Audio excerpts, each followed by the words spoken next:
Hi friends, MP's ಕಿಚನ್ಗೆ ಸ್ವಾಗತ. ನಾವು ಇವತ್ತು ಮಾಡುತ್ತಿರುವ ರೆಸಿಪಿ ಶಿವರಾತ್ರಿ ಸ್ಪೆಷಲ್ ಹುರ್ಗಡ್ಲೆ ತಂಬಿಟ್ಟು. ಒಂದು ಸರ್ತಿ ಈ ವಿಧಾನದಲ್ಲಿ ಟ್ರೈ ಮಾಡಿ, ತುಂಬಾ ಟೇಸ್ಟಿಯಾಗಿರುತ್ತೆ. ಮಾಡೋದು ಕೂಡ ತುಂಬಾ ಈಸಿ.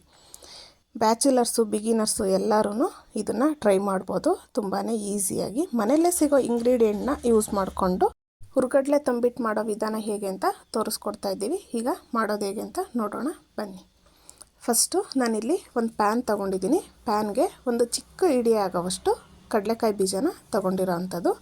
ನಾವು ಈಗ ಕಡಲೆ ಬೀಜನ ಚೆನ್ನಾಗಿ ಇದನ್ನು ಲೋ ಫ್ಲೇಮಲ್ಲೇ ಹುರ್ಕೋಬೇಕಾಗುತ್ತೆ. ನಾವು ಐ ಫ್ಲೇಮ್ ಇಟ್ಕೊಂಡು ಹುರಿದ್ರೆ ಬೇಗ ಕಲರ್ ಚೇಂಜ್ ಆಗುತ್ತೆ, ಆದರೆ ಒಳಗಡೆ ಅದು ಫ್ರೈ ಆಗಿರಲ್ಲ, ಹಸಿ ಹಸಿ ಆಗೇ ಇರುತ್ತೆ. ಅದಕ್ಕೋಸ್ಕರ ನಾವು ಲೋ ಫ್ಲೇಮಲ್ಲೇ ಒಂದು 2ರಿಂದ 3 ನಿಮಿಷ ಇದನ್ನು ಚೆನ್ನಾಗಿ ಹುರ್ಕೋಬೇಕಾಗುತ್ತೆ. ನಮಗೆ ಆವಾಗ ಚೆನ್ನಾಗಿ ಘಮ ಅನ್ನೋದು ಬರುತ್ತೆ. ಆವಾಗ ನಮಗೆ ಗೊತ್ತಾಗುತ್ತೆ ಇದು ಚೆನ್ನಾಗಿ ಫ್ರೈ ಆಗಿದೆ ಅಂತ ಹೇಳ್ಬಿಟ್ಟು.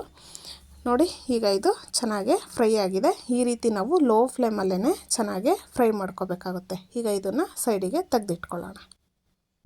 ನೆಕ್ಸ್ಟು ನಾನು ಅದೇ ಪ್ಯಾನಿಗೆ 1-2 ಟೇಬಲ್ ಸ್ಪೂನ್ ಆಗೋವಷ್ಟು ಬಿಳಿ ಎಳ್ಳನ್ನ ಸೇರಿಸ್ಕೊತಾ ಇದ್ದೀನಿ. ನಿಮಗೆ ಇಷ್ಟ ಇದ್ದರೆ ಇದಕ್ಕೆ ಕರಿ ಎಳ್ಳನ್ನು ಸೇರಿಸ್ಕೋಬೋದು.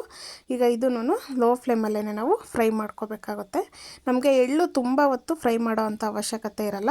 ನಮಗೆ ಪ್ಯಾನೂ ಬಿಸಿಯಾಗಿರುತ್ತೆ. ಹಾಕಿ 1 ನಿಮಿಷದೊಳಗಡೆ ಇದು ಚಿಟಪಟ ಅಂತ ಸಿಡಿಯುತ್ತೆ. ಆವಾಗ ನಮಗೆ ಗೊತ್ತಾಗುತ್ತೆ ಇದು ಫ್ರೈ ಆಗಿದೆ ಅಂತ ಹೇಳ್ಬಿಟ್ಟು. ನೋಡಿ, ಈಗ ಇದು ಫ್ಲೇಮ್ನ ಆಫ್ ಮಾಡ್ಕೊತಾ ಇದ್ದೀನಿ. ನೆಕ್ಸ್ಟು ಅಷ್ಟರೊಳಗಡೆ ಇಲ್ಲಿ ಕಡಲೆ ಬೀಜ ತಣ್ಣಗಾಗಿದೆ. ಈಗ ಇದನ್ನೆಲ್ಲ ಸಿಪ್ಪೆ ಬಿಡಿಸ್ಕೊಳ್ಳೋಣ. ನೋಡಿ, ಸಿಪ್ಪೆ ಬಿಡಿಸಿ ತಗೊಂಡಿರೋ ಅಂಥ ಕಡಲೆ ಬೀಜ. ನೆಕ್ಸ್ಟು ನಾನಿಲ್ಲಿ ಹುರ್ಗಡ್ಲೆನ ತೊಗೊಂಡಿದ್ದೀನಿ. ನಾನಿಲ್ಲಿ 1 ಬೌಲ್ ಆಗೋವಷ್ಟು ಹುರ್ಗಡ್ಲೆನ ತೊಗೊಂಡಿರೋ ಅಂಥದ್ದು. ಇದೆಲ್ಲರ ಮನೆಯಲ್ಲೂ ಸಿಗುತ್ತೆ. ನೋಡಿ, ಈ ಥರ ಈಗ ತೂಕದ ಲೆಕ್ಕದಾಗಾದರೆ ಒಂದು 1/4 kg ಇದೆ. ಈಗ ಇದನ್ನು ನಾವು ಪುಡಿ ಮಾಡ್ಕೋಬೇಕಾಗುತ್ತೆ. ನಾನಿಲ್ಲಿ ಒಂದು ಮಿಕ್ಸಿ ಜಾರ್ ತಗೊಂಡು ಇದನ್ನು ಪುಡಿ ಮಾಡ್ಕೋತಾ ಇರೋ ಅಂಥದ್ದು. ನೋಡಿ, ನಾವು ತುಂಬ ನೈಸಿಗೆ ಪುಡಿ ಮಾಡಬೇಕು ಅಂತ ಏನಿಲ್ಲ, ಒಂದು 80% ಪುಡಿ ಆದರೆ ಸಾಕಾಗುತ್ತೆ. ಈಗ ಇದನ್ನು ಒಂದು ಬೌಲಿಗೆ ಶಿಫ್ಟ್ ಮಾಡ್ಕೊಂಡಿದ್ದೀನಿ. ಈಗ ಅದೇ ಜಾರಿಗೆ ನಾನು ಹುರಿದು ಸಿಪ್ಪೆ ಬಿಡಿಸಿ ಇಟ್ಕೊಂಡಿದ್ದಂಥ ಕಡಲೆ ಬೀಜನೂ ಸೇರಿಸ್ಕೊತಾ ಇದ್ದೀನಿ. ಈಗ ಇದನ್ನು ತರಿಯಾಗಿ ರುಬ್ಕೊಂಡು ಸೇರಿಸ್ಕೊತಾ ಇದ್ದೀನಿ. ನಾವು ತುಂಬ ನುಣ್ಣಗೆಲ್ಲ ರುಬ್ಬಾರ್ದು. ತರಿಯಾಗಿ ರುಬ್ಬಿದ್ರೆ ತಿನ್ನಬೇಕಾದ್ರೆ ಬಾಯಿಗೆ ಸಿಕ್ಕುತ್ತೆ, ತುಂಬಾ ಟೇಸ್ಟಿಯಾಗಿರುತ್ತೆ. ನೆಕ್ಸ್ಟ್ ನಾನು ಇದಕ್ಕೆ ಒಂದು ಚಿಕ್ಕ ಕೈ ಹಿಡಿ ಆಗೋವಷ್ಟು ಕೊಬ್ಬರಿ ತುರಿನ ಸೇರಿಸ್ಕೊತಾ ಇದ್ದೀನಿ. ನಿಮಗೆ ಕೊಬ್ಬರಿ ತುರಿ ಎಲ್ಲ ಇಷ್ಟ ಇಲ್ಲ ಅಂದರೆ ಹಸಿ ಕಾಯಿನೂ ಸೇರಿಸ್ಕೋಬೋದು. ನಿಮಗೆ ಕಾಯಿ ಕೊಬ್ಬರಿ ಎರಡೂ ಇಷ್ಟ ಇಲ್ಲ ಅಂದರೆ ಸ್ಕಿಪ್ ಮಾಡ್ಬೋದು. ನೆಕ್ಸ್ಟ್ ನಾನು ಇಲ್ಲಿ ಒಂದು ಅರ್ಧ ಟೇಬಲ್ ಸ್ಪೂನ್ ಆಗೋವಷ್ಟು ಏಲಕ್ಕಿ ಪುಡಿನ ಸೇರಿಸ್ಕೊತಾ ಇದ್ದೀನಿ. ನೀವು ಏಲಕ್ಕಿನ ಸ್ವಲ್ಪ ಕ್ರಷ್ ಮಾಡಿಬಿಟ್ಟು ಹಾಗೇನೂ ಸೇರಿಸ್ಕೋಬೋದು, ಸಿಪ್ಪೆ ಸಮೇತ. ಇಲ್ಲಾಂದರೆ ಈ ರೀತಿ ಪುಡಿ ಮಾಡಿಬಿಟ್ಟು ಸೇರಿಸ್ಕೋಬೋದು. ನಾನಿಲ್ಲಿ ಸಕ್ಕರೆ ಜೊತೆ ಪುಡಿ ಮಾಡಿರೋ ಅಂಥ ಏಲಕ್ಕಿ ಪುಡಿನ ಸೇರಿಸ್ಕೊಂಡಿರೋದು. ಈಗ ಇದಕ್ಕೆ ನಾನು ಬಿಳಿ ಎಳ್ಳನ್ನ ಸೇರಿಸ್ಕೊತಾ ಇದ್ದೀನಿ. ಹುರಿದು ಎತ್ತಿಟ್ಕೊಂಡಿದ್ವಲ್ಲ, ಅದೇ ಬಿಳಿ ಎಳ್ಳನ್ನ ಇದಕ್ಕೆ ಸೇರಿಸ್ಕೊತಾ ಇರೋ ಅಂಥದ್ದು.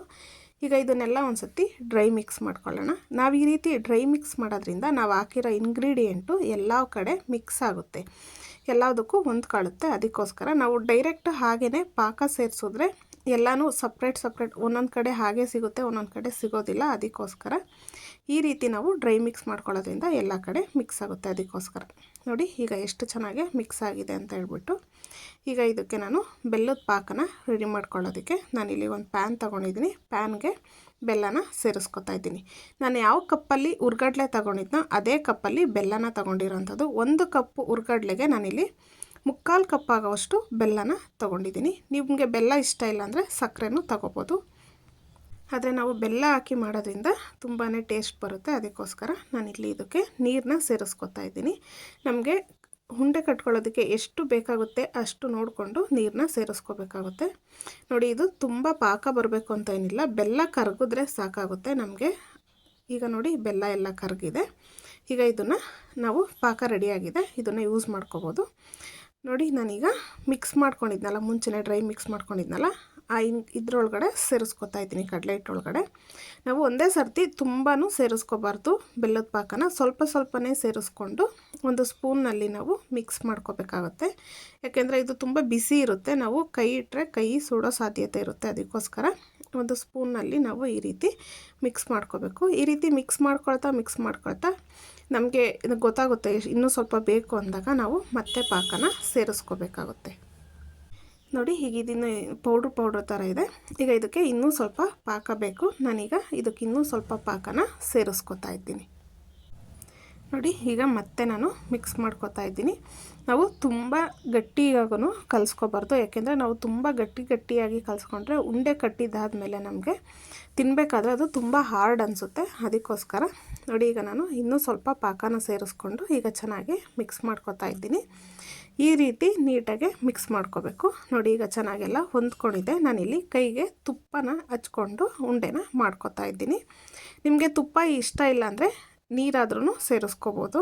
ನೀರನ್ನ ಕೈಗೆ ಸ್ವಲ್ಪ ನೆನೆಸ್ಕೊಂಡು ಕಲಿಸ್ಕೋಬೋದು. ನಾನಿಲ್ಲಿ ತುಪ್ಪನ ಸೇರಿಸ್ಕೊಂಡು ಉಂಡೆನ ಮಾಡ್ಕೊತಾ ಇದ್ದೀನಿ. ನೋಡ್ತಾ ಇದ್ದೀರಲ್ಲ, ನಾನಿಲ್ಲಿ ಪ್ರೆಸ್ ಮಾಡ್ತಾಯಿದ್ರೆ ಗೊತ್ತಾಗ್ತಾ ಇದೆ ನಮಗೆ ಎಷ್ಟು ಸ್ಮೂತಾಗಿದೆ ಅಂತ ಹೇಳ್ಬಿಟ್ಟು. ಇಷ್ಟು ಸ್ಮೂತಾಗಿ ಕಲಿಸ್ಕೊಂಡ್ರೆ ನಮಗೆ ಉಂಡೆ ಕಟ್ಟಿದ ಮೇಲೂ ಅಷ್ಟೇ ಸ್ಮೂತಾಗಿ ತಿನ್ನೋದಕ್ಕೆ ಸಿಗುತ್ತೆ. ಇಲ್ಲಾಂದರೆ ತುಂಬ ಹಾರ್ಡ್ ಆಗುತ್ತೆ. ಅದಕ್ಕೋಸ್ಕರ ಈಗ ನಮಗೆ ಯಾವ ಸೈಜಲ್ಲಿ ಬೇಕೋ ಆ ಸೈಜಲ್ಲಿ ನಾವು ಈ ರೀತಿ ಉಂಡೆಯಾಗಿ ಮಾಡ್ಕೋಬೋದು.